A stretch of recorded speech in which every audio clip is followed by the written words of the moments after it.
Makauwi! Wala ba kayo mga kamay?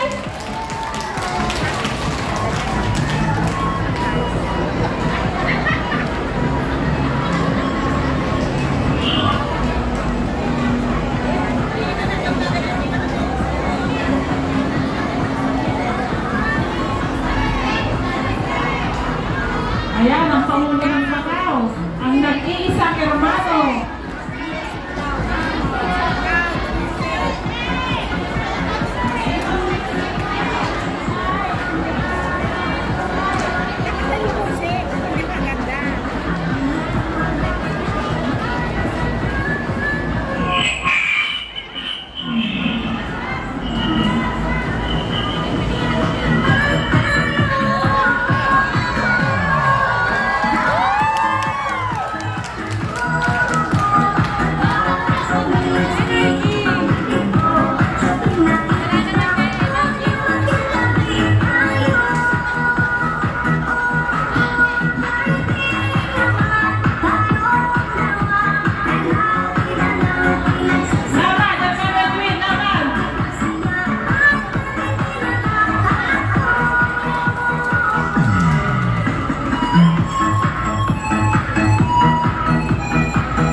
Yun, siyempre hindi nagpapatalo yung ating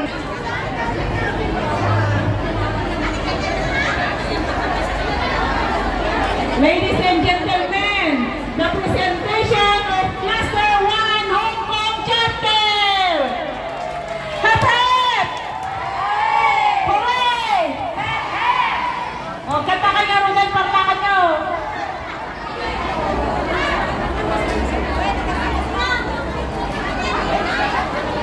Nagpipindas pa ibado na na eh.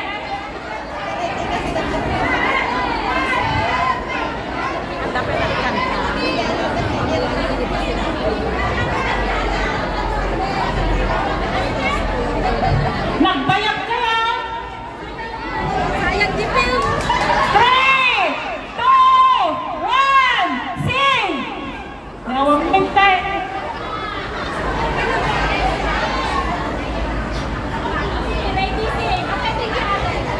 Nagpipindas pa ibado na eh. Pintasin nyo, kanta ah. Mga napindas ni kanta yun, bulta kayo amin.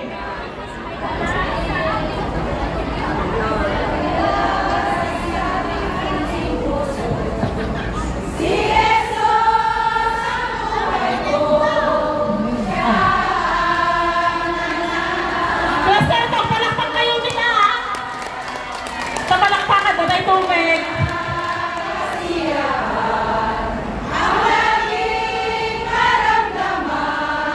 Kung tayo'y lumakad lang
Ganda na talaga.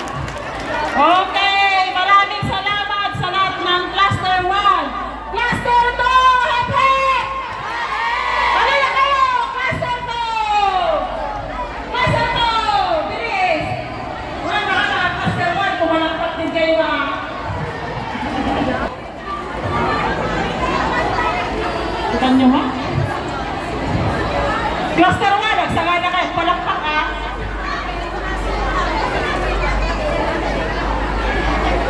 Cluster 1 na binigay the presentation of Cluster 2.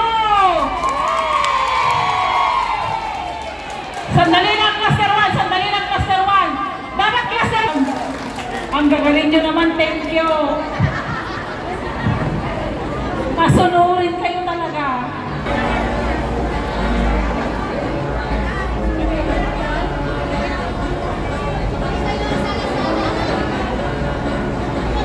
O, sasayaw pa kami, tignan nyo.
guest speaker ngayong hapon na to.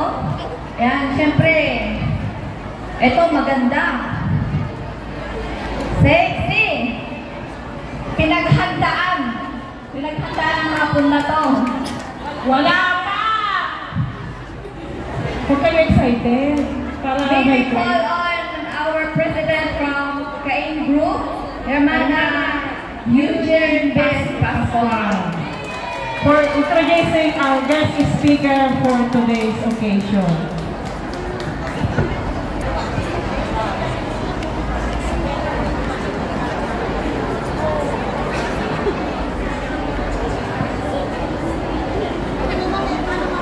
I want to greet you and present good afternoon to all of us. Thank you to our Almighty God. We are all safe here to celebrate our 23rd chapter anniversary. With greatest pride and honor to introduce to you our guest for today. He is from Philippines. He was born from December 14, 1994 at Barangay San Juan, Solsona, Ilocos Norte. His late father, Mr. Francisco Ancheta. But now he has Mr. Father, Mr. Robert Aston Tighton, and his mother, Ancheta. And he has one sister, Eunice Ancheta. He is joining every Sunday service at Throne of Diyos. His position is official major.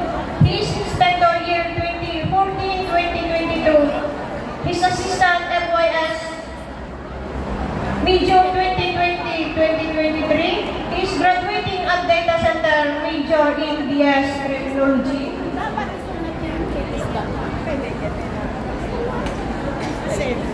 At the age of 29, he held a lot of achievements like top 20 photographer in the Philippines 2020, most active photographer in Region 2023, former owner of Yuching Intingra Ilocos Norte, former of the owner of the Dunglao Rights Valley. He is the photographer of 13 municipalities in Ilocos Norte. For that occasion, during at the young age, he trained as a medium kahit maraming pagsubok sa buhay, hindi ang pagiging medium niya. Although, wala na siya ngayon, dahil sa nangyari, explain na ni President kanina. At ngayon, in behalf of Mami Hermana Marilo Pineda, at siya na rin ang magsalita na kanyang istit at magbibigay rin sa atin ng mensahe. After that, kami po ay nagpapasalamat sa kanila dahil sila po yung nakarating. Pasensya na po kung hindi nakarating si Jobrans Ancheta dahil sa nangyari. Dahil sabi ng tinanong din yung immigration officers na baka daw kasi maghanap ng trabaho dito, kaya kulang kasi yung papers niya na galing sa Philippine Consulate na, kaya pasensya na po. In behalf of Jobrans, tinatawag ko po si Mami Marilo Pineda.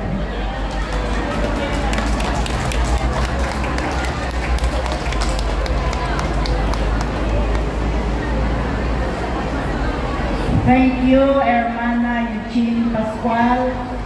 Ako'y nalulungkot, mga hermanos at hermanas, at ang ating panauhing pangdangal ngayong araw na ito ay hindi nakarating dito sa Hong Kong.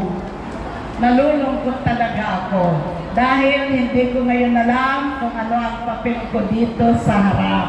Hindi ko alam kung ano ang sasabihin ko dahil hindi naman ako ang panauhin ninyong pandangal, pero dahil gusto ko rin tumupad sa ating Pangulo sa King Road, ako'y magsasalita at ako'y nagagalak na in behalf of Hermano Jofrans Deo Ancheta, I am greatly honored to read to you, in front of you, hermanos and hermanas, his messages for everybody.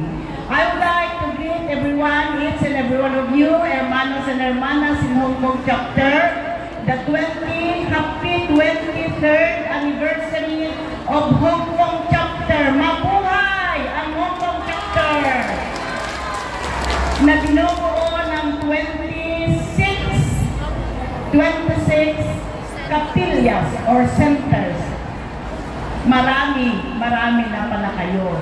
At sana itong nakikita ng karamihan kahit sa Pilipinas as of today, as of this time, sila ay nanonood sa atin, nakikita nila kung paano natin i-celebrate ang 23rd anniversary ng Hong Kong chapter. Ngayon, ibabasa ko sa inyo ang mensahe ng ating panauwing pangdangal na hindi nakarating na ito. As per Hermana Eugene Pascual, yung explanation niya kung paano, bakit hindi siya nakarating ngayong araw na ito. Magandang araw po mga kapatid. Unang-una sa lahat, humihingi po ako ng pang-unawa dahil wala po ako ngayon sa harapan ninyo bilang guest speaker ninyo. Medyo galit po kasi yung immigration officer na kinausap ko. May kasamang may kasama yon. Kidding aside, kaya hindi po ako pinayagan siguro. May plano ang Diyos Ama at hindi pa ito ang panahon para magkita-kita po tayo sa personal. Gugustuhin ko man, pero darating ang araw na itatakda ng Diyos natin para personal po akong magsalita sa harapan ninyo. Kung mapapansin po ninyo, ito ay mga sangkap to have unity and peace. Ang mga ito ay tumutukoy sa mga pag-uugali na dapat nating taglayin sa pakikipagkapwa-tao. Kung gaano kataas ang pagiging faithful natin sa Diyos, ay siyang pagiging mapagpakumbaba natin sa ating sarili at sa ating kapwa. Always be kind and patient. May nengkos dito, Proverbio 2, versikulo 20, with its other. Being humble is all about being open-minded and accepting each other's differences. Learn to look at others and appreciate the things they can do, most especially for who they are. Humility always leads to gentleness in ourselves. It is our responsibility to choose to be gentle in our actions with other people. Gentleness is being self-controlled and to be mild-spirited. Bearing with one another in love, nobody is perfect. We all have our bad days and tantrums. Many people are privately struggling and are in need of our love. So, we should look out for one another and show extra care. We have to relate with each other with humble attitude, with a gentle disposition, and with patience. Love is the key. Love bears all things. Love endures all things. We should be empowered by God's love, that we will develop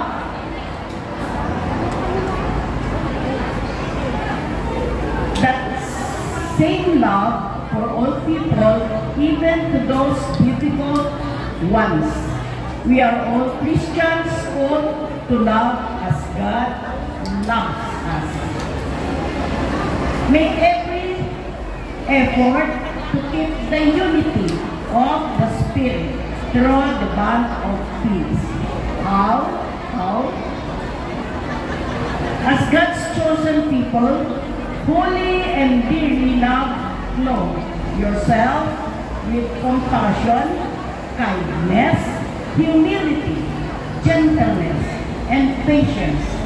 Bear with each other. If any of you has a grievance against someone, forgive as the Lord forgive you.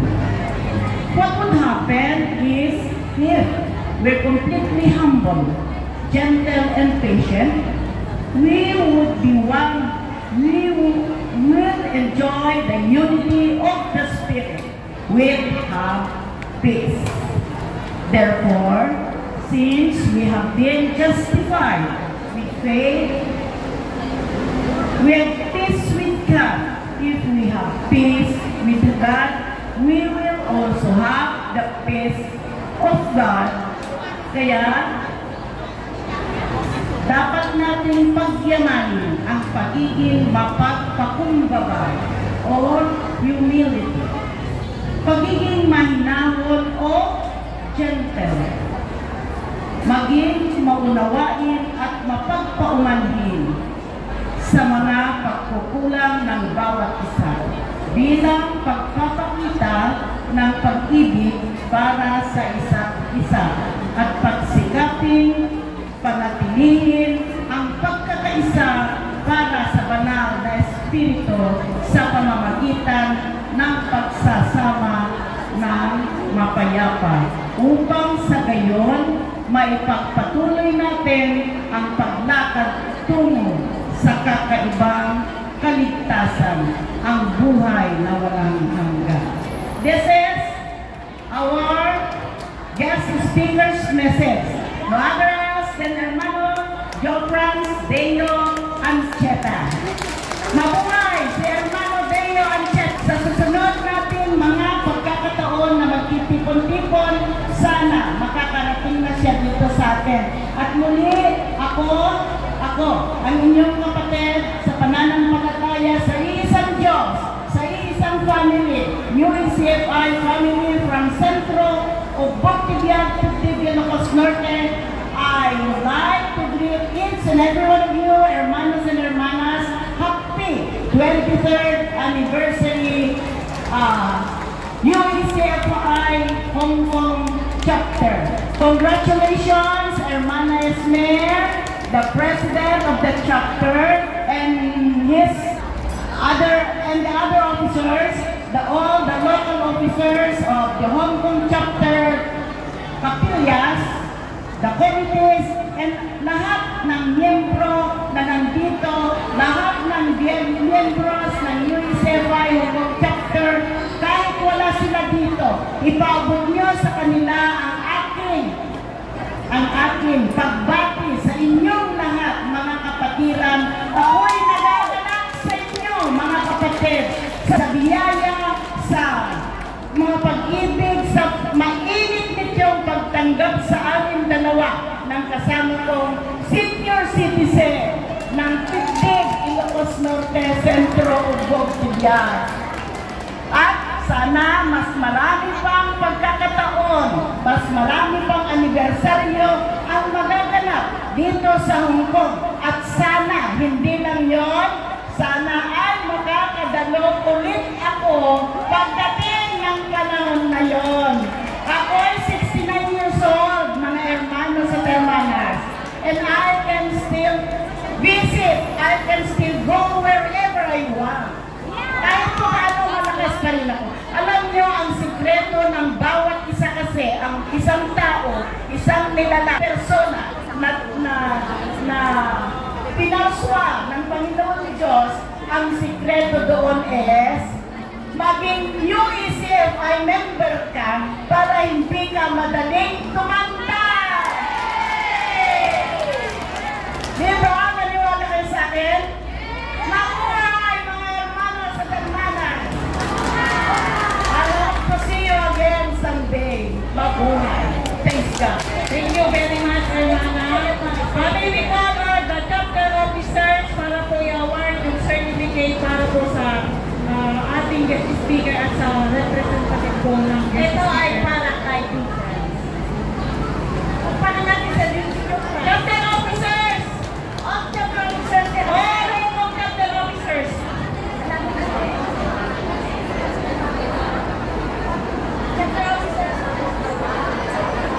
Hermano Vice President! Hermano Treasurer! Hermano PRO! Auditor! Guardians! Inspectors! Awalin na ibang lakad nyo. Dandan nyo na. Madami speaker kayo. Hermana!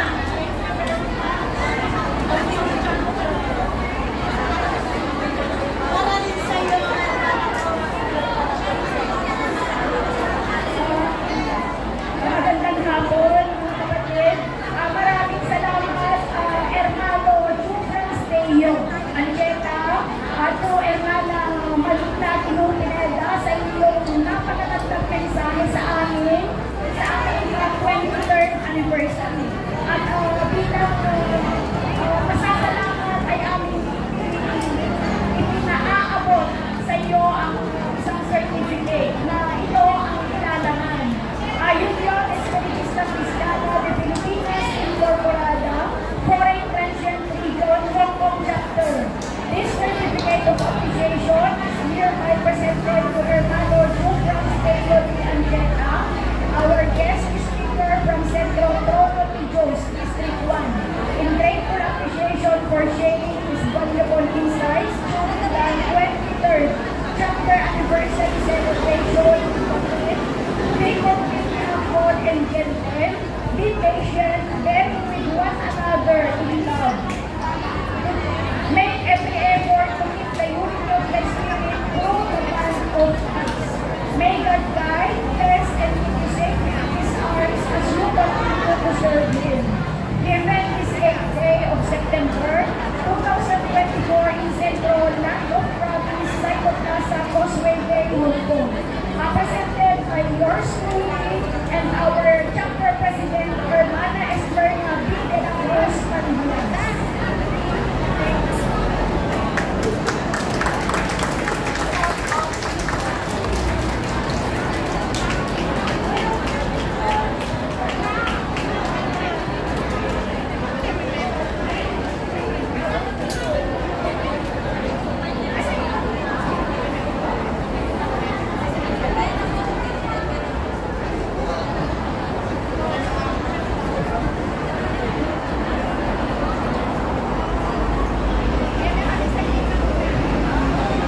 Habang nagbibideo taking po sila, Shopping Group, wala bang representative?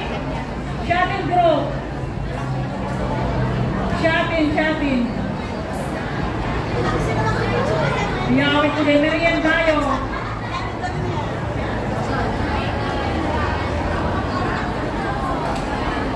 Maganda na po ang local president, mga lahat ng local president.